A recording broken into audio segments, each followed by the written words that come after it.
Quem é que não quer ter um negócio próprio? Um MEI, por exemplo, tem uma série de facilidades, vantagens com relação a impostos e aí por diante. E é sobre isso que nós vamos falar hoje no Fala Cinecoff, nosso podcast de toda semana. É isso, André? É isso mesmo, Luciano. Hoje nós vamos falar em MEI, microempreendedor individual. Você vai poder tirar todas as suas dúvidas.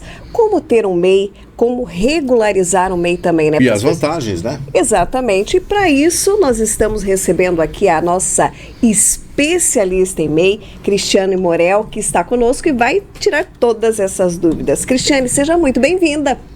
Muito obrigada, Andréia, Luciano. Estamos aqui para isso, para tirar dúvidas e conversar um pouquinho, né, sobre o MEI, que é algo assim que é muito promissor no nosso país hoje. E a gente sabe que eu sei uma historinha aqui da Cris que diz que ela é apaixonada por MEI. Por MEI, né, Cris? Não é à toa que ela é especialista em MEI. Consultora. Faz assessoria. Faço assessoria também. Então sabe todos os detalhes e caminhos. Exato. Agora, assim, para quem não conhece absolutamente nada, ou seja, quem está nos assistindo agora, o que é um MEI? Começa por aí. O MEI, ele é uma forma facilitada de abrir uma empresa. Então, ele é um projeto, né, do governo que te dá aí as possibilidades e praticamente toda a amplitude de uma empresa normal. Só que a tributação é baixa, o custo, né, para ter um MEI é baixo também. Então, ele é uma facilidade para iniciar um negócio. Qualquer pessoa pode ter um MEI, Cris? Sim, desde que atenda, né, ali os requisitos necessários para ser MEI. Primeiro que o MEI ele foi criado para atender autônomos, né, trabalhadores informais. Então, nós temos aí na listagem de autônomos, né, de trabalhos informais, inúmeras coisas que podem ser MEIs. Então, é uma facilidade e isso também dá uma amplitude para eles conseguirem atingirem um mercado maior. Porque você sendo MEI, você pode atender empresas, porque você consegue emitir nota fiscal, você tem todo esse poder de negociação. A pessoa que é CLT também pode ter MEI, porque eu sei, porque eu tenho MEI também. Então as pessoas pensam assim, mas eu trabalho, mas eu tenho tempo de ter meu negócio próprio, fazer algo a mais. Então a pessoa que tem registro em carteira também pode ser MEI? Pode sim, leva na mesma situação. Você tendo a atividade que você quer desempenhar, ela tá na listagem de possibilidades do MEI, você pode ser MEI tranquilamente. E é até como muitas pessoas começam, né, o seu projeto, e aí elas acabam até ficando só nesse projeto, porque o crescimento ele acontece justamente porque o MEI te dá essa amplitude, né, de você poder atender mais pessoas. A gente passou por um momento, o mundo, né, passou por um momento complicado com a pandemia, enfim, da Covid. E a gente se deu conta que muita gente ficou desempregada, evidentemente, e teve a necessidade de ir buscar o pão de cada dia.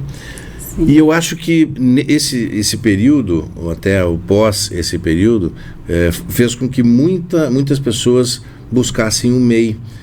Como uma fonte de renda, né, enfim, um novo negócio.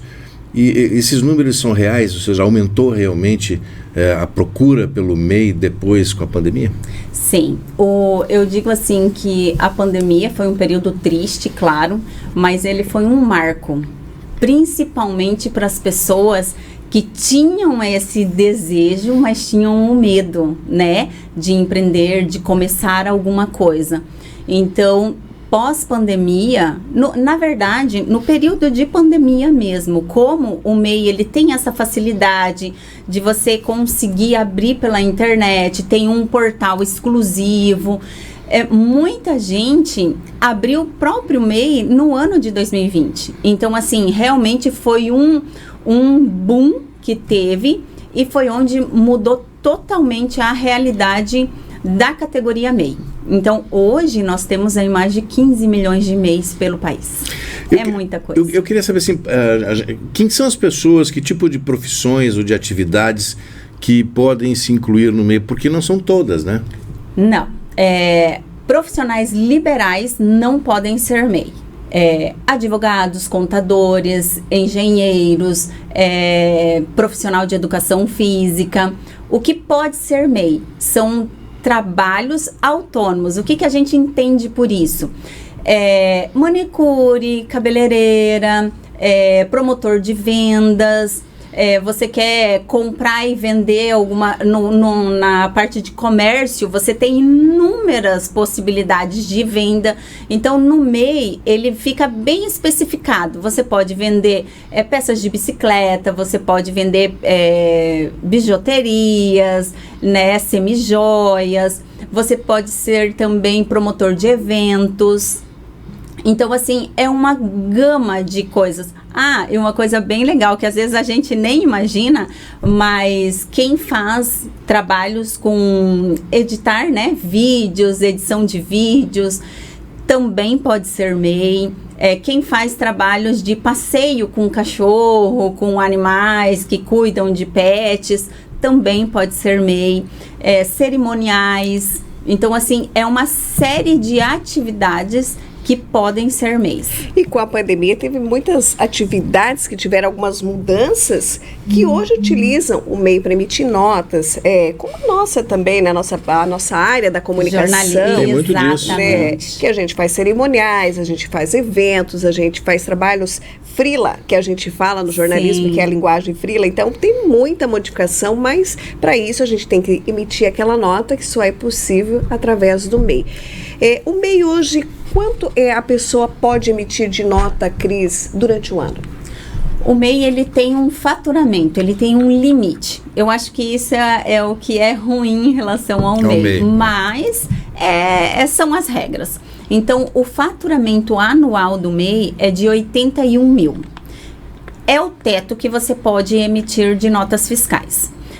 O MEI, ele é considerado o ano, tá? Não o mês. Então, por exemplo, né? Você trabalha com cerimonial, você tem o seu trabalho e você trabalha com cerimonial. Aí você tem meses que você vai fazer alguma coisa. Tem meses que de repente você não vai fazer. Aí você fechou um mega evento, né? Com um evento corporativo, vai fazer o cerimonial. Custou lá, né? O valor do seu serviço, 10 mil reais. Eu posso emitir? Porque, né, tem um valor lá por mês? Pode. Por quê? Tem que sempre pensar que o MEI, ele é anual e não mensal. Então, quer dizer, se eu fechar um evento por ano de 70 mil, tá ok. Você pode emitir uma única nota de 70 mil reais. O que tem que cuidar muito, muito, muito é esse controle de não ultrapassar o valor limite, né, de 81 mil, porque é bom porque você está em expansão, vai crescer, mas isso precisa ser planejado, porque se você ultrapassar, você é desenquadrado do MEI. E aí você vai ter que, né, migrar para uma empresa normal. Vai passar para outro patamar. Vai passar para outro nível. Então, por isso que eu falo, esse o meu papel, de auxiliar para que as pessoas elas tenham esse planejamento, que elas possam aprender tudo que ela pode em relação, né, ao MEI ali, que é uma forma mais facilitada, para daí sim ela dar esse passo. Mas quanto às responsabilidades também, existe também uma mensalidade que quem tem o MEI tem que pagar e também a declaração anual obrigatória de se fazer. Então explica um pouquinho pra gente, Cris, desse procedimento que também é uma responsabilidade de quem tem essa facilidade que é o MEI. Sim, exatamente. O MEI, eu digo assim, ele tem poucas obrigações. As duas únicas obrigações que ele tem é a declaração anual do MEI e a DAS, que seria um imposto único. Esse imposto único, ele está atrelado todos os impostos que o MEI paga, que seria INSS, ISS e ICMS. Essa DAS, ela vence todo dia 20 do mês. Ele é fixo, é um valor fixo, isso que é o interessante do MEI, né? Que ele é um valor fixo. Porém, muitas pessoas acabam deixando cair no esquecimento, porque é aquela correria do dia a dia, é aquela, né, o tumulto do dia a dia, e o empreendedor, geralmente, ele é sozinho. Então, ele precisa fazer tudo e acaba aí caindo no esquecimento. Então, por isso que hoje a gente tem um número até considerável em relação à inadimplência das DAS. Mas ela é um imposto mensal e vence todo dia 20. Mas não deve ter muita gente que deixa acumular 2, 3, aí eu pago. Exato. Não tem isso? Acontece muito. Só que aí tem um perigo, porque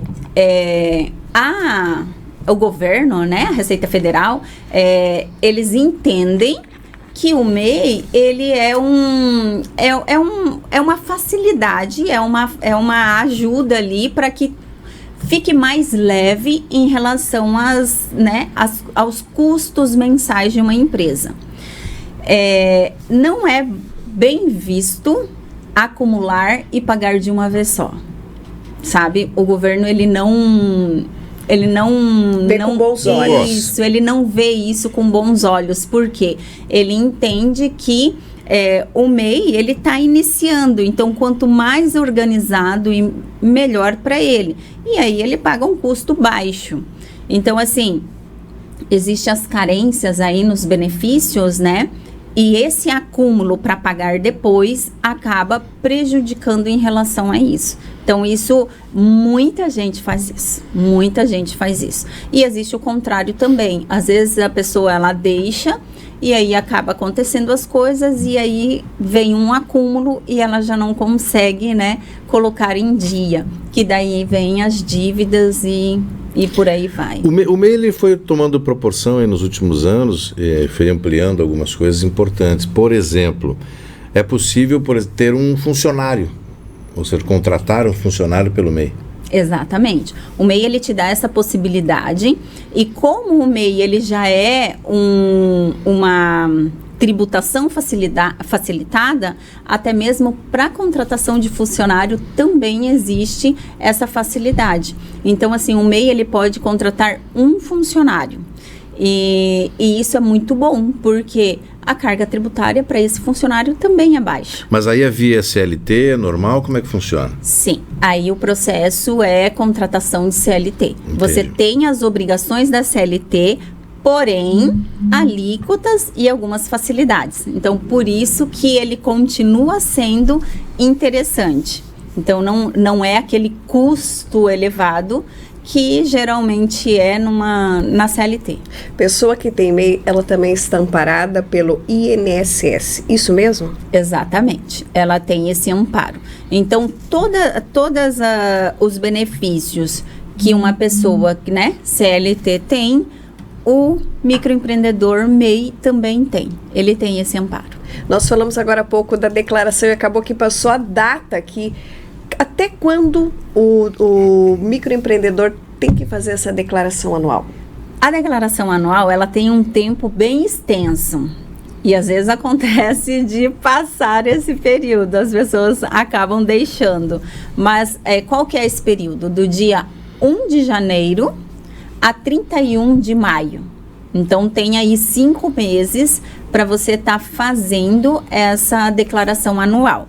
É uma obrigação legal. Se você não fizer a declaração, né, não declarar, você está passível de multa. Então, você consegue fazer ela no decorrer do ano, sem problema nenhum, ou melhor, até pode existir problema se você deixar um tempo muito extenso, porque a declaração anual, ela está ligada diretamente à emissão de nota fiscal.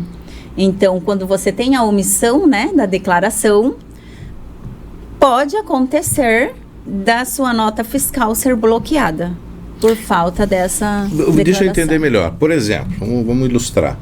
Eu abri o MEI em novembro do ano passado. Certo. Eu inicio o ano já fazendo uma declaração ou não? Exato.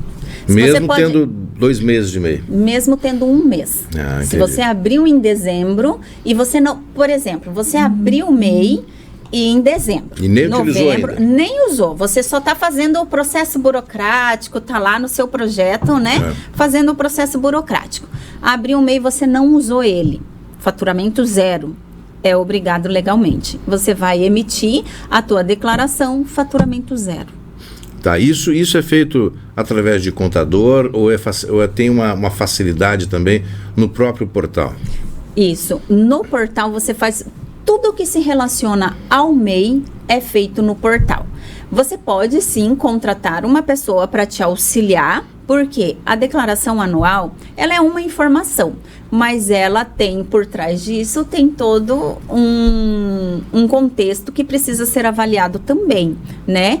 Porque a gente está falando de rendimento, né? A gente está falando de renda.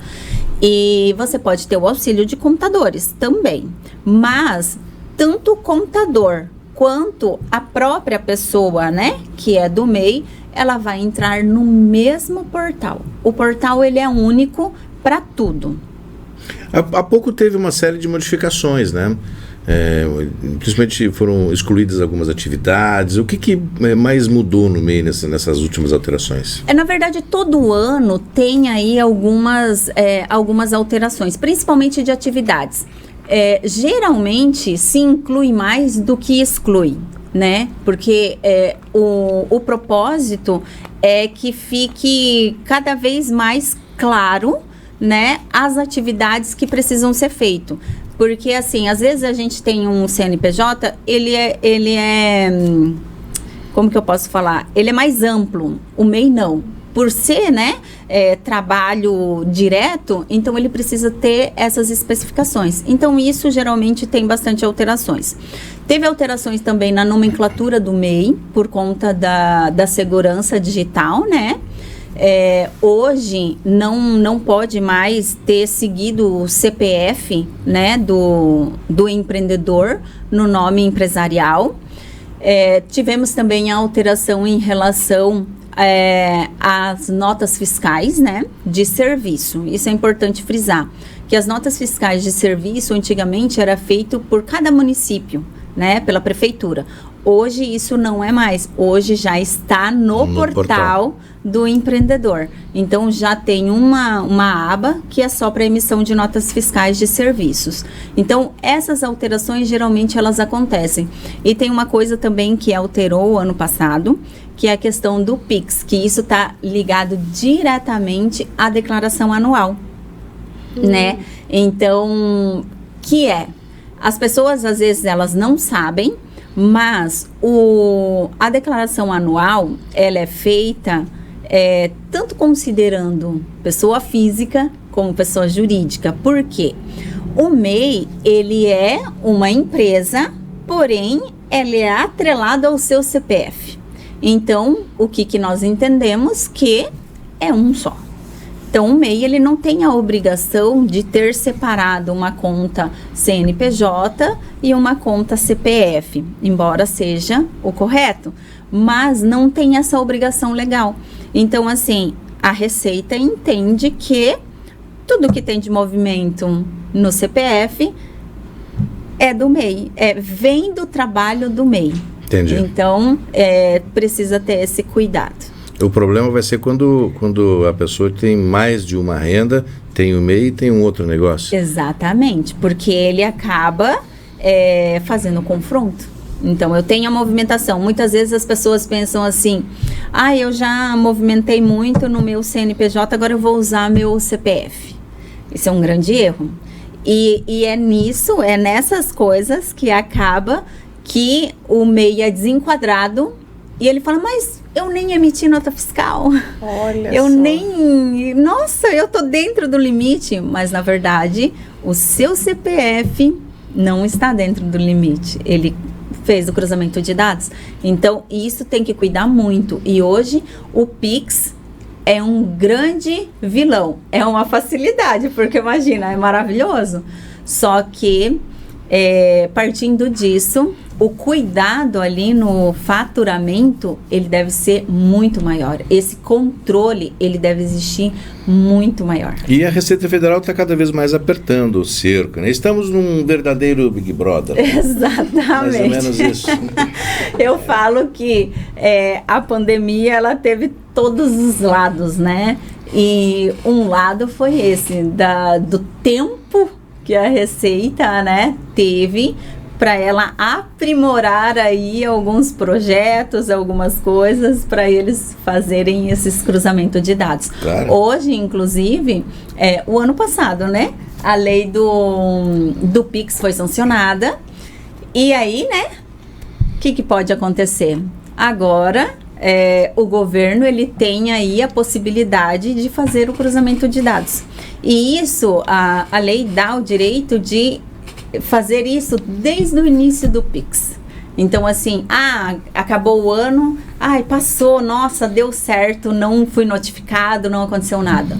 A Receita tem 5 anos para te notificar.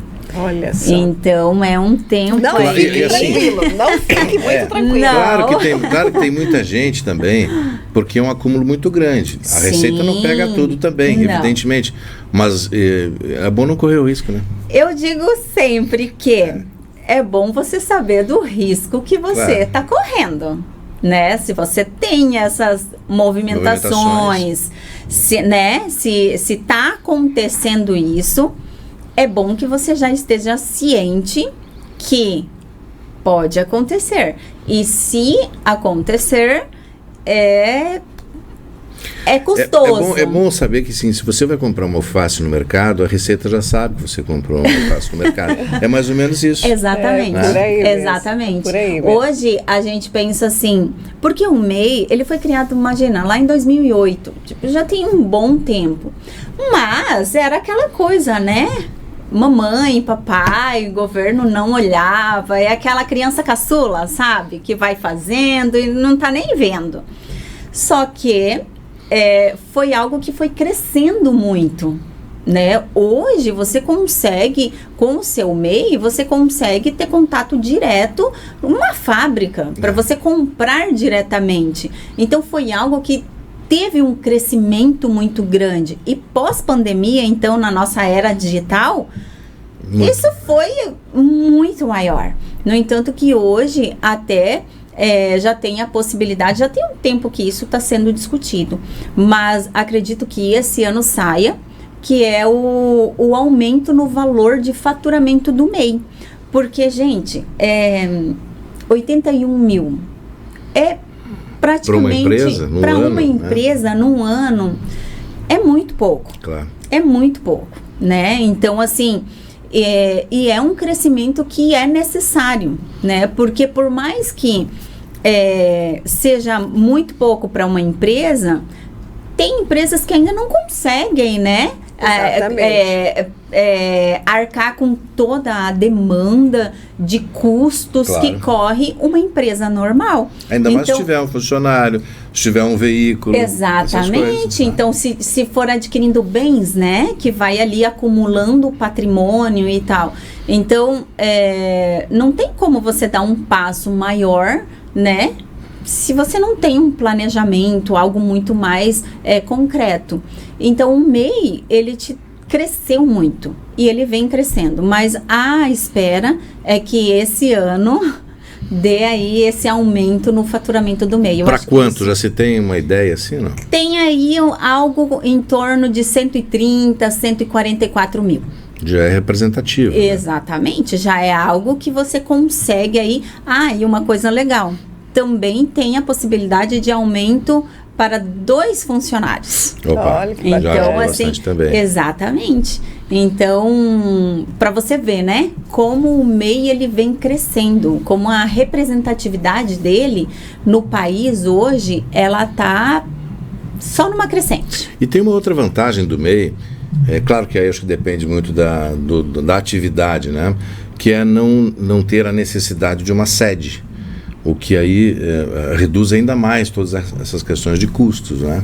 Exato. O MEI, ele, por conta de ser muitas atividades, né, que você consegue desempenhar elas em domicílio, então é muito facilitado. Então, o domicílio tributário para o MEI é a grande maioria. Então, isso diminui ali o custo consideravelmente, né? Outra vantagem também que a gente vê sempre anunciando, de tempo em tempo, até na pandemia, teve essas facilitações em relação a empréstimos para essas pessoas que querem fazer investimento na sua pequena empresa lá, e com um juro baixo, né? Um juro, uma condição bacana para aquela pessoa que você faz o cálculo, poxa, que bacana. Diferente dos bancos, né? Porque os bancos não dá para fazer isso, senão a gente se enrola e paga mais. Até teve, na pandemia, um crédito especial para as mulheres, que tinha uma facilitação, que tinha pouco juro, então foi, acho que é um incentivador para essas pessoas que querem ter o seu negócio. Sim, isso é algo assim super interessante, porque o MEI,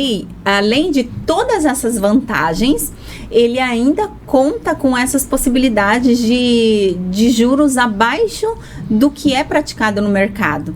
Então, hoje nós temos aí fomentos que trabalham diretamente com o MEI. Então, existe aí uma facilidade grande que você pode aí impulsionar o seu negócio, né? E conseguir fazer um planejamento para o crescimento, né? Então, isso é super interessante. Você consegue comprar carro, você consegue comprar equipamentos, maquinário. Nossa, é inúmeras coisas que você consegue em relação a crédito sendo MEI. Mas, de novo, sempre estando em dia. É muito importante que o MEI esteja com todas as suas obrigações em dia. Assim, uma recomendação, caso você fosse falar para as pessoas agora, para quem você aconselharia fazer um MEI? Eu aconselharia fazer um MEI todas as pessoas que têm um sonho, uma expectativa ou até mesmo uma curiosidade em empreender. Como eu falei já para a Andréia, né? Eu sou assim uma defensora, uma apaixonada pelo MEI, porque ele é muito amplo na sua possibilidade de crescimento, e ele é onde te dá a possibilidade de aprender, de errar e de consertar com um custo baixo. Com um custo baixo. Porque hoje, se você for pensar, vamos chutando baixo, para você abrir uma empresa, menos de R$1.000, você não consegue. E você está abrindo uma empresa que você não tem custo zero, né? Você me perguntou agora há pouco sobre atividades que você precisa incluir. Você não paga nada. Sim. Sabe? Não tem custo algum. Então, assim, o MEI, ele, mesmo que você tenha talvez um capital, um valor, mas é interessante você iniciar como MEI para você conhecer esse mundo, né, de burocrático de uma empresa, porque o MEI, sim, ele te dá toda essa visão.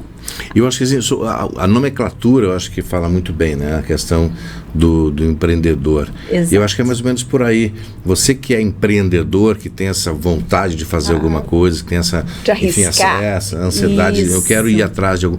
Eu acho que é uma ótima oportunidade, porque muito ali você consegue, pelo menos, iniciar um negócio e se expandir, melhor ainda, né? Mas consegue empreender de forma tranquila, né? Tranquila. Você não tem a dor de cabeça de falar, eu estou vendendo preciso enviar, né? Vendi um produto, estou vendendo na internet, eu preciso enviar. Eu preciso de nota fiscal, principalmente nós que estamos na fronteira, né? Tudo precisa de nota fiscal. Então, assim, é a tranquilidade que você tem de ir no correio, tá com toda a documentação, tá tudo certinho, vai passar por fiscalização e você não vai ter problema nenhum. E o teu custo é zero. Você compra, você não precisa aquela loucura de, né, ICMS daqui, ICMS de lá, e nota aqui, tributo e coisa arada. Não. sabe? Você tem a oportunidade de aprender todo o processo com E você mesmo pode gerir o negócio. Não necessariamente precisa de um contador, não necessariamente, embora seja bom, mas não é uma necessidade, né? Exato. Legalmente, o MEI ele não é obrigado a ter o contador. Ele pode fazer todo o processo. Embora seja quem tenha a visão de crescimento, claro, é importante que tenha um apoio, né? Porque é necessário. Porque é o MEI. Exatamente, né? Porque o MEI é uma empresa. Vai aparecer dúvidas, vai aparecer situações de uma empresa corriqueira. Exatamente. Né? Então, assim, é importante ter esse apoio. Suporte, né? Esse suporte. Agora, obrigação legal, como de uma empresa comum, não. Entende? Que bacana, né? Eu vou ficar apaixonada pelo meu MEI. Eu já tenho MEI, você também, né? Eu também. Vou ficar apaixonada agora, me entusiasmar ainda mais aqui com essas dicas da Cris aqui, né? Vamos vender mais agora, né? Trabalhar mais, ganhar mais. Sim, exatamente. Montar outro negócio. Sem dor de cabeça, com tranquilidade. Mas para ficar no limite ali, não pode passar muito. Não, pode se programar. Vamos juntar os nossos MEIs. Vamos juntar, né? Nós já estamos juntos, mas juntar os nossos MEIs, né? Cris, nós gostaríamos muito de agradecer a sua participação, as suas informações excelentes, né, Luciano? Excelentes. Eu acho que assim, ter essa noção mais detalhada do que pode, do que não pode, quem está pensando em abrir o negócio e aí tem dúvidas, que é o normal, né? Porque a gente quer fazer alguma coisa e a gente não sabe qual o caminho tomar. Então, acho que é muito importante essas informações. Eu que agradeço vocês, eu acho que falar sobre MEI é algo assim que me dá muito prazer e assim, ver as pessoas crescer, eu acho que isso é o mais importante. E saber que tem uma ferramenta que te possibilita isso, é incrível. Então, eu agradeço aqui a oportunidade e... Qual o teu endereço nas redes sociais aí, Cris? Para quem quiser te acompanhar, quem quiser trocar uma ideia com você. Te contratar para uma consultoria. Uma assessoria. Como nós falamos agora, né? Não é obrigado ter contador, mas é importante ter uma assessoria. Exatamente. Bom, eu trabalho diretamente com o MEI, né? Hoje, o meu escritório, ele é totalmente direcionado ao MEI. Eu tenho MEIs que já migraram, né? Olha, então já teve esse crescimento. Então é isso que faz, né, a gente continuar. Porque não é muito fácil, né? Mostrar essa importância aos MEIs, né? E aí vocês me encontram aí nas redes sociais, no Instagram, @Cris Morel Assessoria. Cris Morel Assessoria. Exatamente. E aí, você que se interessou aí pelo MEI, aí, ó, contatinho aí com a Cris. Manda lá uma mensaginha, a gente conversa, tira dúvidas. E eu posto muitas coisas informativas. Assim, eu costumo dizer que o meu trabalho é um pouco diferente do que tá aí na internet, né? Porque geralmente as pessoas, elas ensinam a fazer e tal, mas eu procuro passar de informação aquilo que não é falado exatamente, Sim. né? Que nem a questão da declaração, né? Quem sabe que, né, mesmo abrindo um mês, você tem que declarar. Muita gente, às vezes, ficou um tempo, eu já tive clientes que perdeu o prazo. Mas eu não trabalhei, eu não sabia que eu precisava. Olha só. Entende? Então, assim, eu procuro dar essas informações, assim. Então, no meu Instagram Dá os atalhos, tem... né? Os atalhos. Isso. E essas informações que não costumam sair com tanta frequência. Ai, bacana, Maravilha. bacana. Obrigado mais uma vez pela tua participação aqui no Fala Cinecoff Podcast. E a gente, toda semana, na próxima sexta, a gente está de volta, né? Estamos de volta aí com mais um assunto interessante para você. Acompanhe a gente aí nas redes sociais, acompanhe também as páginas do Cinecoff Oficial. Conheça um pouquinho aí dos benefícios oferecidos. Até o próximo programa. Tchau. Tchau.